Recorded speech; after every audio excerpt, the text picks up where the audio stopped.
After being hit by a car and suddenly forced into a life in a wheelchair, my husband handed me divorce papers that were already filled out.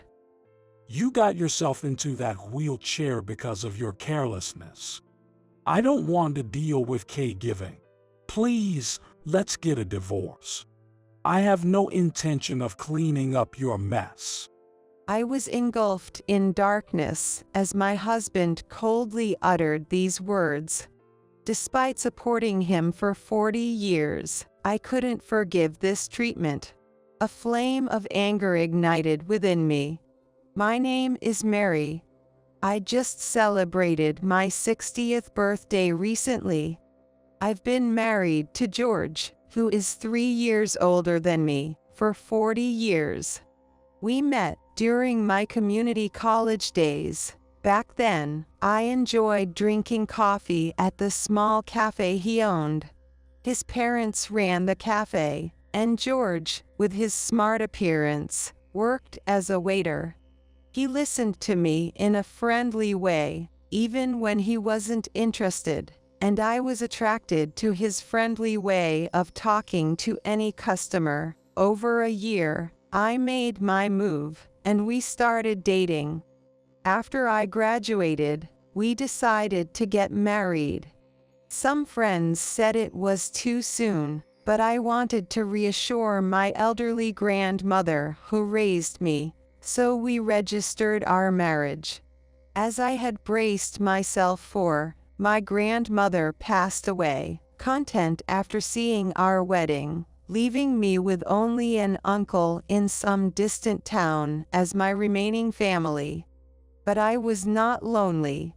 Because George's parents treated me like their own daughter. We lived together at my husband's parents' house, a 10-minute walk from the cafe. I felt really comfortable and experienced the happiness of my family. George's parents were strict yet kind in teaching me the ropes of the business, and a year into our marriage, our lovely daughter, Lisa, was born, bringing me immense happiness.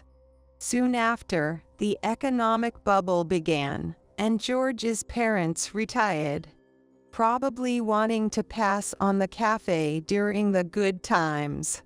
They moved to a vacation home they had apparently bought, and while I felt lonely, I sent them off with a smile, respecting their decision. The cafe soon became George's in name and reality, and I joined him in running it. Luckily, I had been thoroughly trained by his parents in everything from the menu to bookkeeping right after our marriage. George had also learned by their side, and with our loyal customers, the cafe's business was stable. However, as the national economy improved and without his parents' oversight, George started to neglect his work. Just going out for a bit. What? It's almost lunchtime. Don't you see my back turned? As he hurriedly left the cafe, I showed him our daughter, peacefully sleeping in her baby carrier. Believing in the so-called 3-year myth that children should not be away from their parents before age 3, George had insisted that I carry our young daughter to the cafe. If you're gone, and she gets fussy or dirty her diaper, there'll be no one to serve the customers if I have to step away. That's going to be a problem. It'll be fine. It's mostly regular anyway. They won't mind waiting a bit, or if we cut some corners, not with our prices. Oh my gosh. I was speechless at his careless attitude, unbecoming of someone in the food service industry. But he wasn't entirely wrong. In those days of rare economic boom, our customers were spending freely. Our menu items, ranging from a few dollars to just over 10. My husband thought that our customers were mostly regular customers and would accept our small price increase. and that new customers would forgive us at this price. We were doing so well that customers appreciating my hard work while juggling child rearing even tipped me. Additionally, without the widespread internet, word of mouth, for better or worse, didn't spread easily, and many establishments with lower quality than ours managed to survive.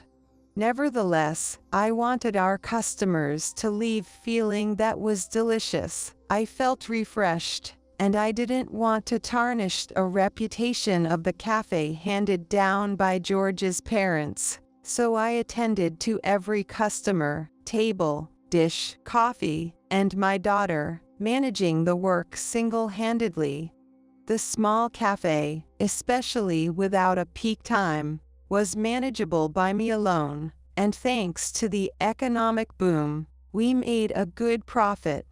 But that was the problem. Hey, there's an order, a new customer, 2 sandwich sets with coffee. No, I can make them right now. You handle it. So, about that horse I bet on. It hit big.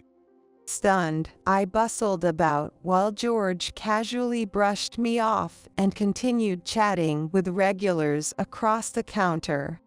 Originally, George handled the kitchen and I managed the customer service, but knowing I could handle all, he increasingly shirked his duties.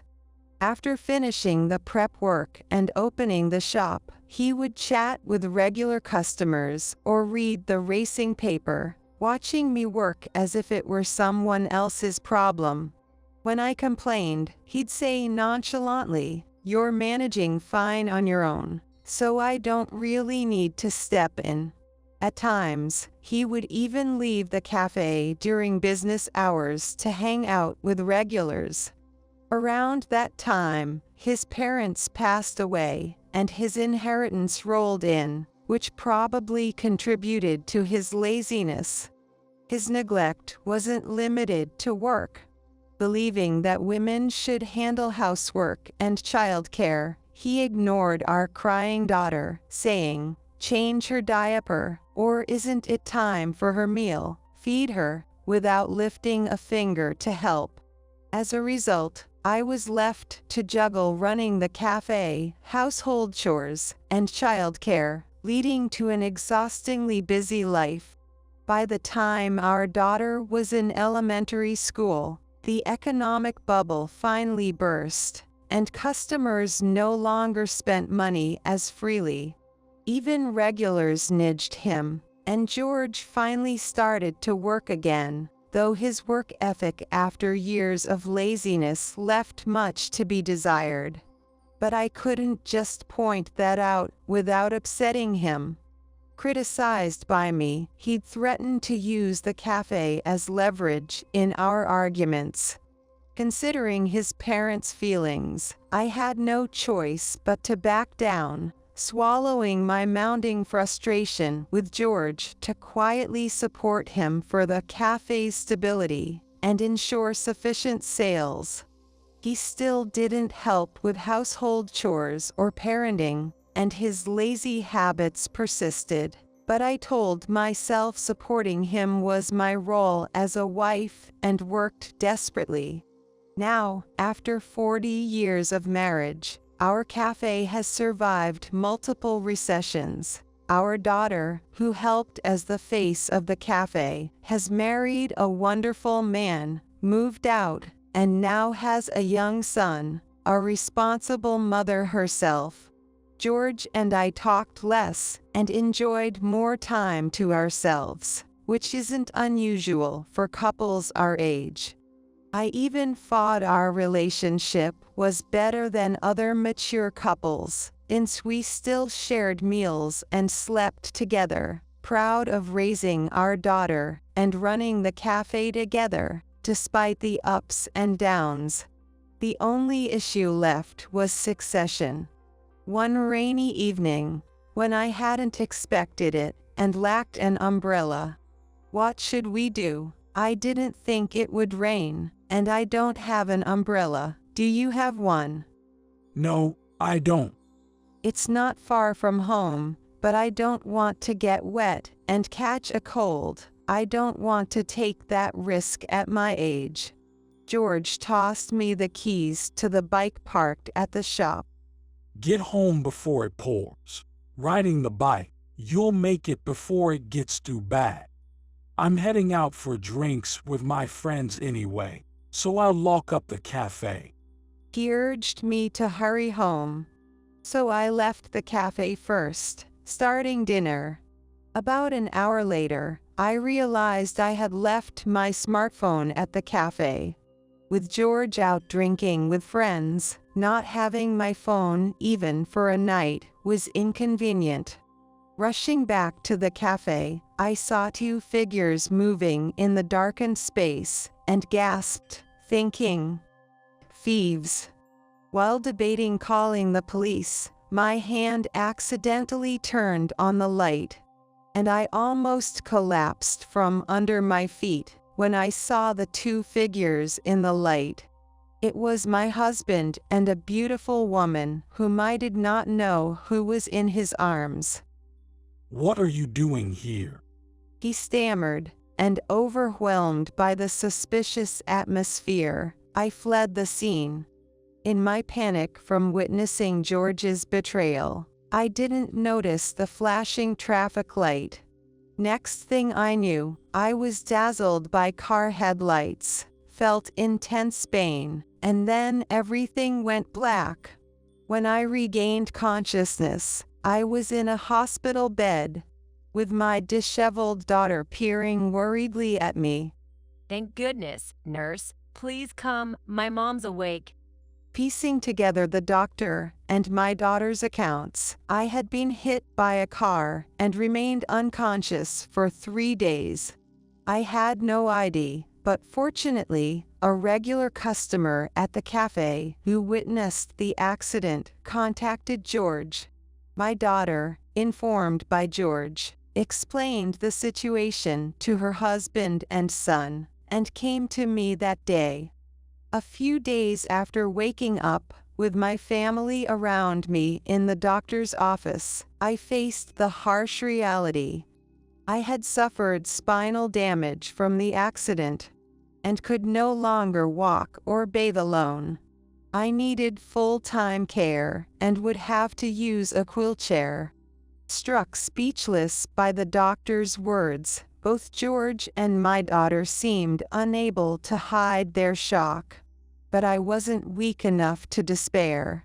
My daughter's daily visits and support helped me endure the tough rehabilitation and adapt to life in a wheelchair.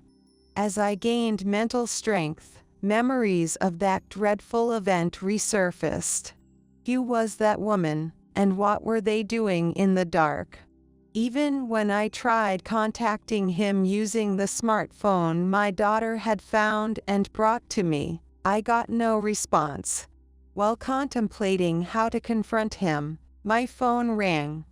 It was a message from George. He seems to have something to tell me. Was it an apology or just excuses?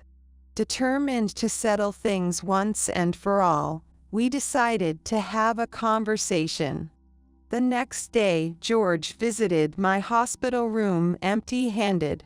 Since the wheelchair verdict, he hadn't shown his face once, and the first thing he said upon entering wasn't out of concern or care for me but a private room. Talk about luxury.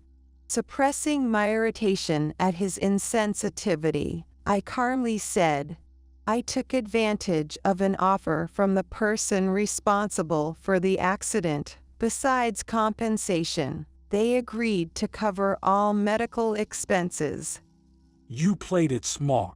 That must have brought in a pretty penny, huh? What's with that tone? Don't talk about me like I'm some kind of con artist. George responded with a smirk. Don't get mad.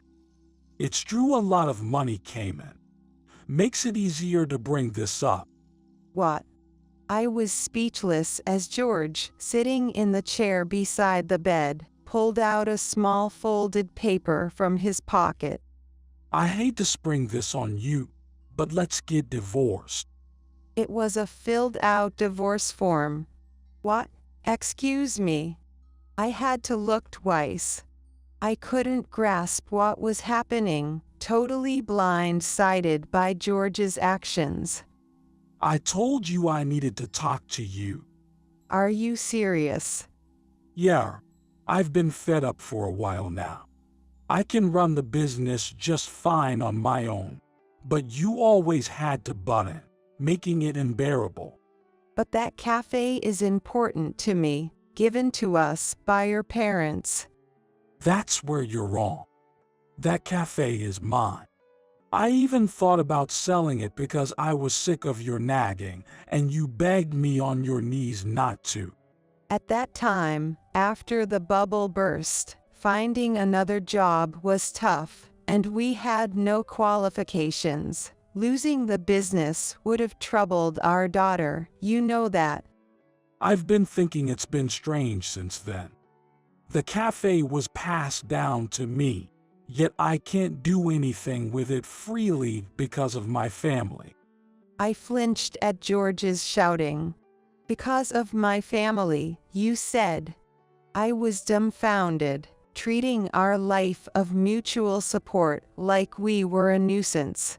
George continued, venting his pent-up frustrations. Even at home, you're always frowning, bitterly poring over the bookkeeping. Also, you used work as an excuse, leaving the housework half done. Well, we both worked, and someone had to do the bookkeeping. That's not all, having to report everything I do, even though I'm not a child, feels ridiculous. As George listed his complaints, my trust in him eroded, replaced by rising anger. Was he trying to ignore his own betrayal? After what he did, I couldn't let him have the last word. Checking in with each other is normal when you live together, and you say going out to play, but was it really just that? Whoops. George was at a loss for words, so I pressed on. That day, you were embracing a woman in the dark cafe. I wouldn't have had the accident if I hadn't seen that. Are you planning to be with her after we divorce? I glared and interrogated him. Yet George, far from flinching, nonchalantly replied, Blaming me? I don't know what you're misunderstanding, but she and I are not involved like that. Got any proof? No proof. I held back my anger at my husband, who laughed triumphantly. His ugly smile wiped away whatever little affection I had left. How cruel. You don't care at all that I've ended up like this. You're in that wheelchair because of your own carelessness. I don't want to deal with caregiving. Let's get a divorce. I'm not going to clean up your mess. Dad, there are things you just don't say. We both turned toward the door, where our daughter stood, trembling with anger. How long have you been there? I thought I shouldn't butt in on a marital issue, but I can't stand it anymore. I heard everything. Mom's condition is ultimately because Dad had an affair, isn't it? Angered by our daughter's outburst, George snorted dismissively. If you're so concerned, why don't you take care of her? I'm done with this life, taking care of her till the end. I'm out. That's despicable. Say what you want. You're not a child anymore. You should have some idea about these things between men and women. My daughter bit her lip. Her eyes burned with anger. Perhaps it was her anger that cooled my head. As I looked at the divorce papers, I asked George, what was all my effort for, then? I thought I was doing my best for you. Are you just going to discard me because I'm not useful anymore? It's your annoying self-righteousness that's infuriating. Being free while you were in the hospital reminded me of the good old days. I can't go back to our old life now. This is a good chance for both of us to be free. Fed up with George's view of my accident as an opportunity, I agreed to the divorce. I didn't want to stay with such a man any longer, but I wanted what I was owed. When I brought up the division of assets, he visibly soured, but I managed to get an agreement. I would receive all the compensation from the accident, and in exchange for leaving the house and cafe untouched, I'd take 60% of our savings. Let's just get this over with. I'll withdraw your share now. Sign the divorce papers in the meantime. Saying this, George hurriedly left the room. Alone, I turned to my daughter. I'm sorry for exposing you to this mess, honey, and I'm afraid I'll be a burden until I settle down. Don't worry about it. I'm on your side, Mom. Are you sure about those terms, though? It's fine. Sorry to spring this on you, but could you stop by the house and pack my personal items? Do you remember where everything is? No worries, Mom. I've been cleaning and organizing every time I visit. I know where the valuables are. Leave it to me.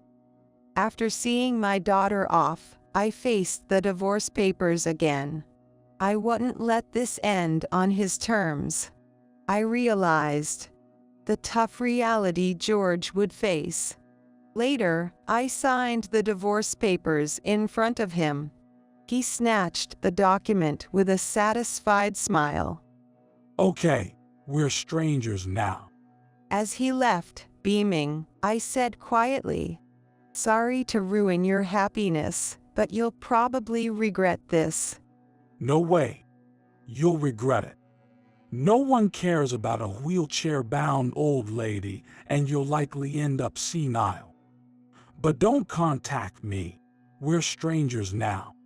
Take care. After he left, my daughter messaged that she had finished packing. My decluttering for end-of-life planning paid off, and she was done quickly. She even sent photos of the packed items. The box containing my valuables was also in place. I didn't mind losing the rest. At the same time that I sent my daughter a message of thanks, I received a message from one of my regular customers that she was going to visit me. Perfect timing. Let's add a bit of flair to the thorny path he's chosen. The visitor, known in the neighborhood for loving gossip, spilled the beans without my asking. Apparently, George had bragged about winning a bet, and immediately took a famous club hostess to a casino. That is the beautiful woman I saw then.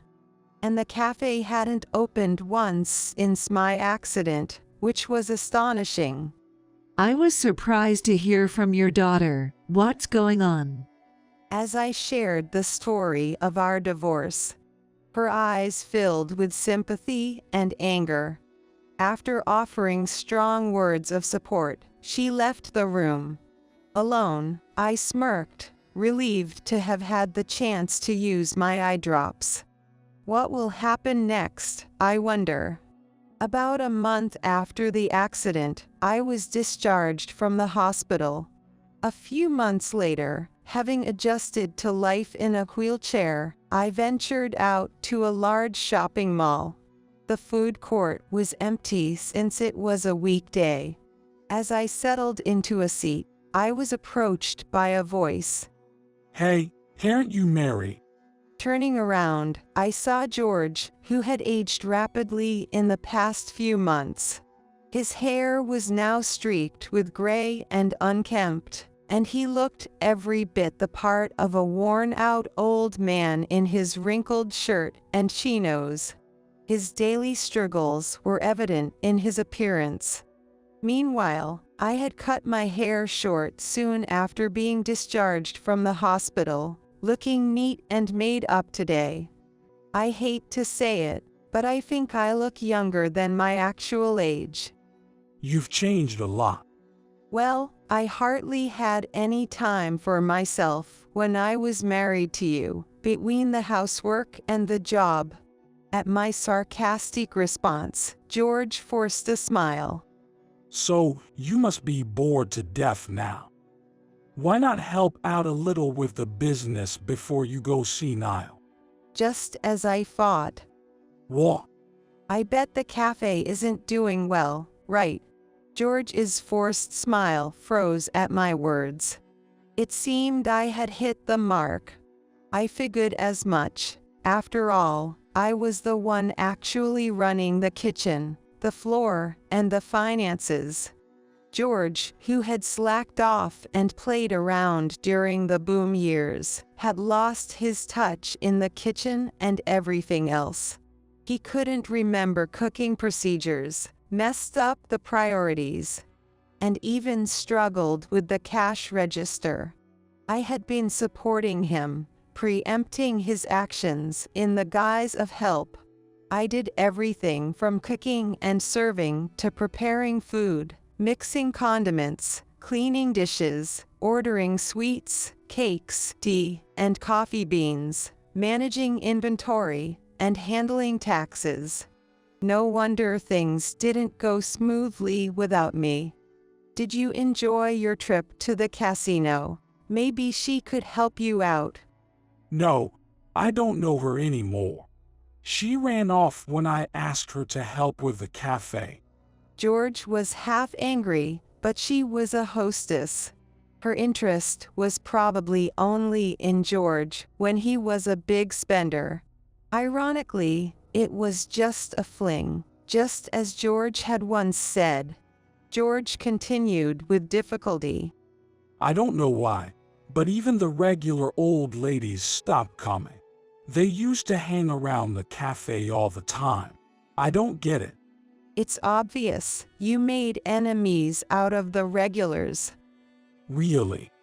George seemed to disdain them for lingering due to their chatty nature, but those ladies who stayed long also spent money and were valuable customers of our cafe.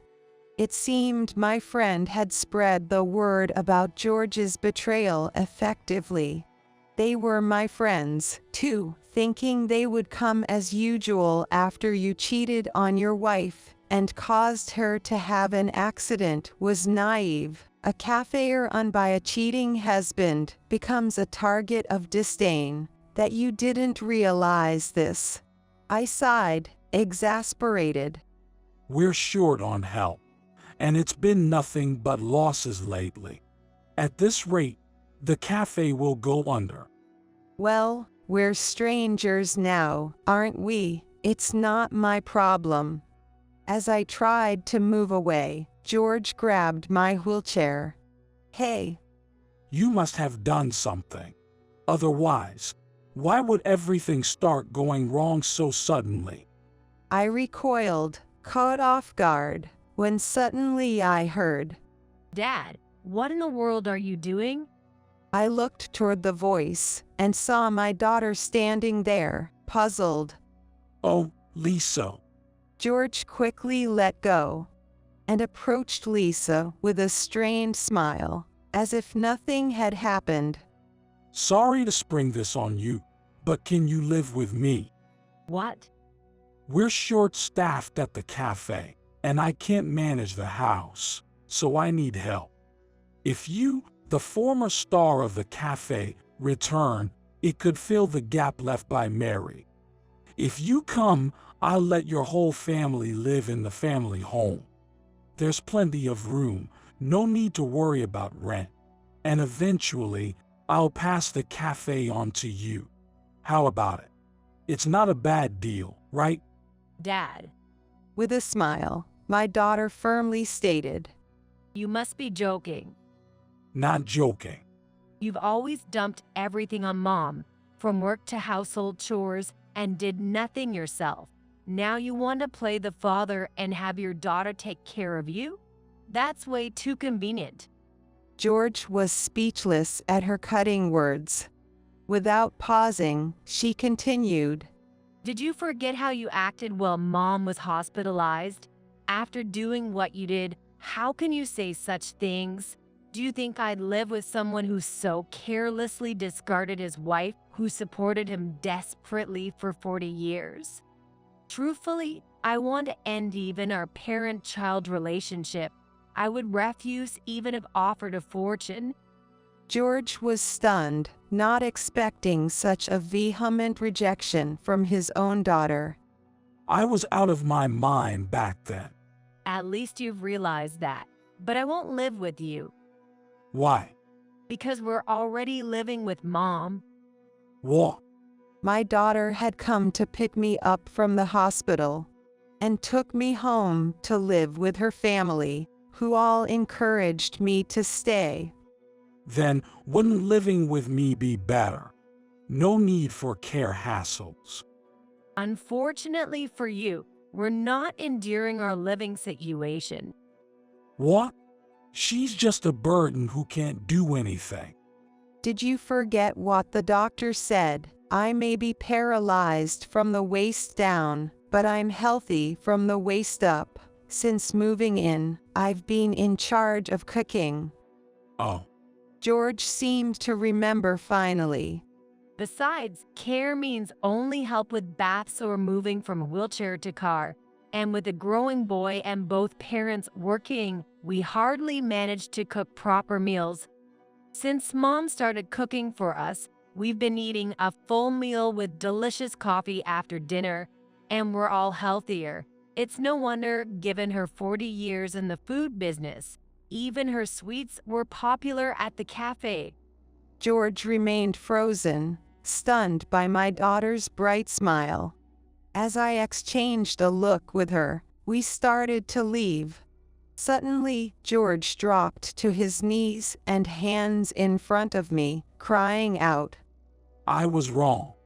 I've realized how important daily life and the cafe were since you left. Please, let's remarry. I sighed deeply. Even with all this, my mind is made up.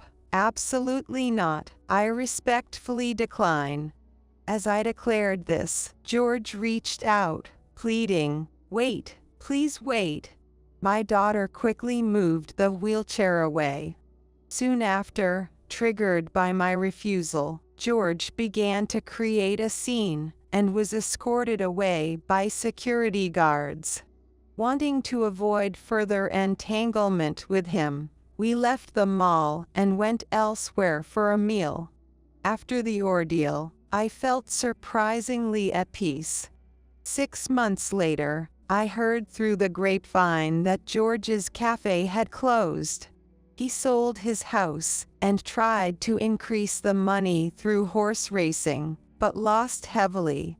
Now, he lives in an older public housing complex, getting by on a meager pension.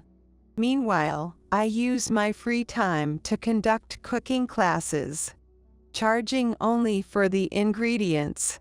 I held cooking classes wherever there were kitchen facilities. Some schools even started cooking clubs with me as a guest lecturer. With the retro cafe trend, traditional cafe menus are a hit. Although the accident took my lower body's freedom, it led to an unexpectedly happy retirement. I'm reclaiming 40 years of my life, intending to live freely for the rest.